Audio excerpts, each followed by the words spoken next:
In 1719, in what was once the untouched northern Great Plains, the Comanche tribe lived in peace in their community. The girl, Naru, is being trained as a healer by her mother. Despite showing great competency in her craft, however, she yearns to become a great hunter like her brother, Tob. While out training with her hand axe and dog, she hears strange rumblings from the sky. Overhead, she sees fire erupting from the clouds and thinks it is the Thunderbird, and takes its appearance as a sign from the gods that her time to prove herself has finally come. While out hunting with her brother, he tells her about his own moment, his kutamia, or the big hunt. She takes the opportunity to talk to him as well about what she saw, the Thunderbird, but he simply questions her readiness. Back at the camp, she helps her mother prepare medicine for the chief's bad knee. As she sharpens her hand axe, her mother reminds her that the axe she is holding was given to her by her father so she could cut roots with it, not to hunt.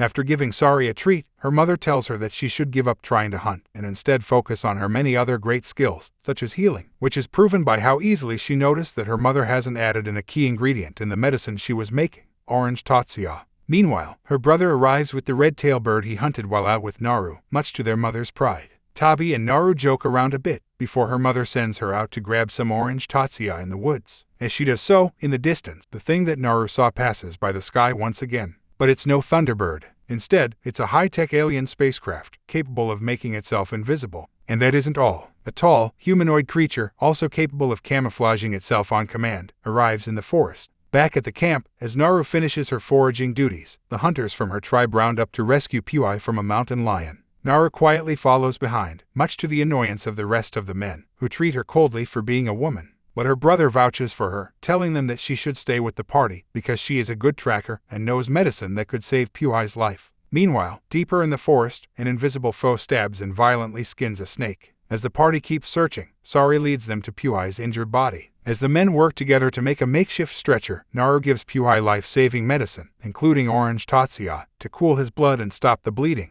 By the time they are finished, it's already nightfall. While the rest of the party bring Puai back to camp, Tabi wants to stay behind and hunt the lion. But something is terribly off, and Naru knows it. Puai was still alive, which was unusual for a mountain lion's prey. Something scared the cat away from him. Tabi ignores her warnings, however, and the party continues on to bring Puai back to camp. On their way there, they encounter the body of the snake, or at least, what's left of its skinned body. Nearby, Naru spots the giant tracks the humanoid creature left behind. Naru tries to warn the men, but they dismiss her and insist that they were simply bear tracks. After this finding, Naru goes back to Tabi and tells him of what she saw. Like the rest of the men, Tabi also concludes that it was a bear. Naru tries to explain, but Tabi brushes her off, saying that they have to deal with the mountain lion first, given the fact that they are in its hunting grounds. With Naru now part of the hunting group, she convinces Tabi that they should set up a trap on the tree where the lion hunts and wait for it there, instead of trying to look for it in the night. One of the other men disagrees, saying that they should actively hunt the lion, but Tabi takes Naru's advice and sets up a trap while the two stand guard at the tree. As Tabi prepares the bait, one of the men implies that Naru isn't ready and that she was too scared to face the lion.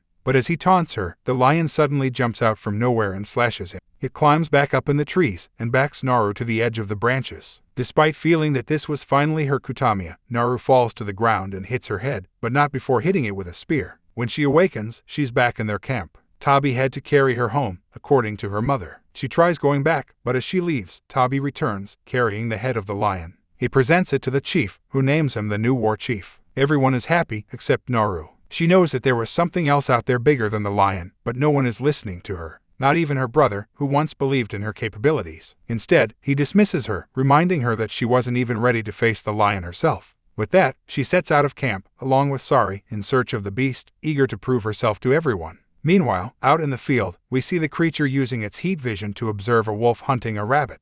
As it watches the predator catch its prey, it enters the scene, just to rip the wolf into pieces itself. This comes in stark contrast with Naru, however, who struggles to capture a rabbit with her hand axe. But like the humanoid creature, she is smart and resourceful. She makes rope, ties it to the hand axe, and creates a new weapon that is easy to retrieve. With her new invention, she's able to capture a bunch of rabbits for her and Sari. The next day, the two head out again, in search of whatever left the large tracks. They eventually stumble upon a large open field, riddled with the skinned carcasses of buffalo, the very animal that her tribe relies on for survival. Gutted by the carnage, she takes some of her herbs and says a quick prayer for them. After her prayers, she ventures out into the woods again, just as the humanoid creature traces her steps. Well, lucky for her, she just waltzes right into a mud-filled bog that slowly sinks her. With the beast slowly closing in on her tracks, she eventually manages to pull herself out with the help of her trusty hand axe and a nearby tree stump. It's a good thing she thought of tying a rope to it, or else she would have been a goner. As she washes up by the river, Sari finally comes back, with captured prey as a gift for her. In the distance, however, they hear the sound of fighting. She scurries towards it, and nearby, they see a bear is eating an elk. Noticing that the bear caught her scent, she takes an arrow from her sheath and aims for it.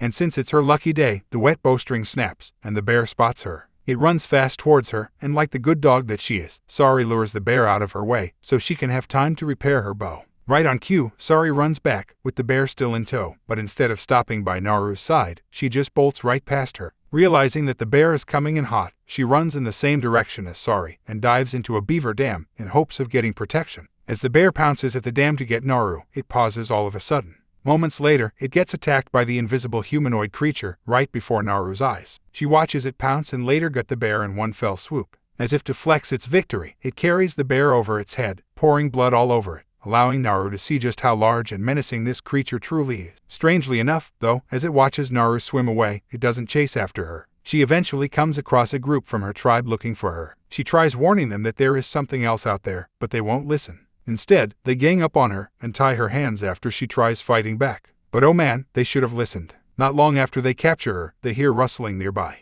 As the leader of the group investigates, 3 lasers appear over him. At first the rest of them are baffled, until 3 arrows suddenly shoot him. The rest of them try battling the creature, but it ends up brutally ending all of them within minutes. As Naru takes her stand, however, the creature hesitates. Instead of attacking, she runs towards the field, and she is momentarily saved by another companion that's been hiding in the grass. He thinks that he's got the creature in his grasp, but as the lasers start to appear on his forehead, Naru knows that it is too late and they need to run. Her companion is too slow and gets shot down by the creature, while Naru is able to make it to the forest. But too bad for her, she gets caught in a bear trap, set by none other than French settlers. They knock her out and take her to their camp. There, she realizes that they were the ones responsible for the slaughter of all the buffalo in the field, not the creature she encountered. There, an interpreter asks her about what she saw. When she wouldn't say anything, they reveal that they've also captured her brother, Tabi. The French voyagers use the 2 of them as bait for the humanoid creature. While tied to a tree, Naru tells Tabi that she survived simply because the creature didn't even see her as a threat.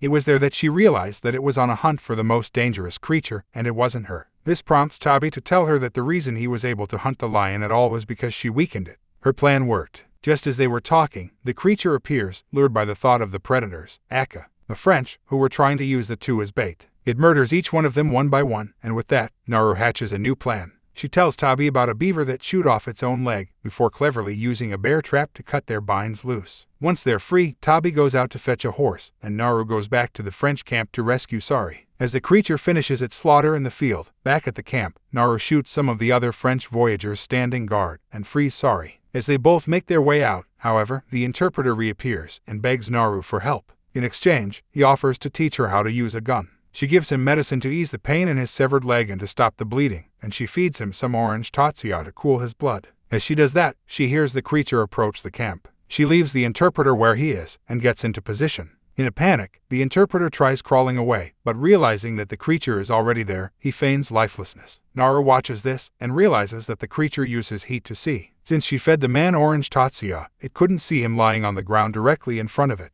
But sadly, the camouflage didn't last, as the creature steps on him by accident, causing the interpreter to scream. Just as Naru sets up an attack, Tabi rides into camp with a horse, injuring the creature as he goes. The 2 join forces, and things seem to go well, until it goes invisible again. Tabi then realizes that it was only going to fight him, since it doesn't see Naru as a threat. With that, he sacrifices himself long enough so Naru can escape. When she runs back to the river to wash off the blood. She recalls their childhood together, and in her grief, she finds new strength. And just in time. In the distance, over at the other side of the river, she spots the leader of the French voyagers washing up as well. Much like what they did to her brother, she tortures him, by severing his leg and letting the rats get to the wound. The Frenchman awakens, curses her, and crawls towards the gun she has placed in front of him. Knowing that the creature would no doubt be lured by this display, she takes a mouthful of the orange tatsuya, making her virtually invisible to the creature. The Frenchman tries to shoot himself, only to realize that Naru intentionally made it empty, so he would be powerless. After the creature ends him, Naru then takes the pistol she got from the interpreter and shoots the alien from behind its head, knocking its mask off with the targeting device she noticed before. She takes it and runs to the woods, where she set up several traps for it.